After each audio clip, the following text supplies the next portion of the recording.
Hello everyone, welcome to flowindata channel. And previously we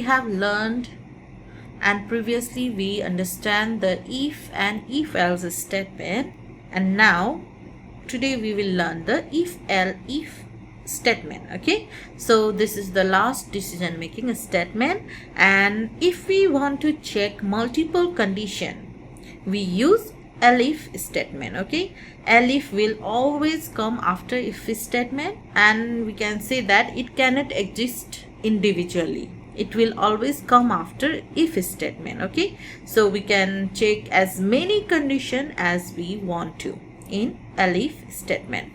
So let's understand Elif using an example. Okay, let's clean this first. Now let's write if 6 equals to 3, then print if statement. We will write Elif. Okay, so this is Elif statement. 7 is smaller than 9, then print Elif statement. Now again another Elif for another condition. 4 is greater than 10, then print not this one. Now the last thing, now if this all three condition will be false, then the last thing is else statement will execute it. So print if nothing matched.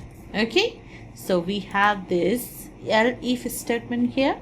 So if 6 equals to 3, if the condition of this if statement is true, then it will go inside, otherwise it will go to Elif and it will check this condition. If this is true, then it will go inside of this, otherwise again it will check this condition, the next condition, and if it is not true, if all the three condition will be false, then we have this else statement. Okay, this will print out. Fine. So let's go ahead and let's run this program.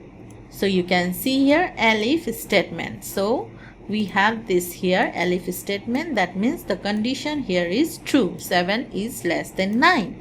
Okay, so this is our Elif statement. Now in case of if Elif blocks, the condition will be tested until a condition is found to be true. Okay, so now let me tell you the last thing, that in case of this if Elif blocks, the condition will be tested until a condition is found to be true.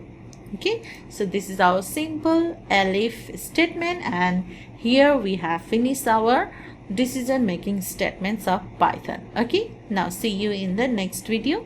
Thank you for watching.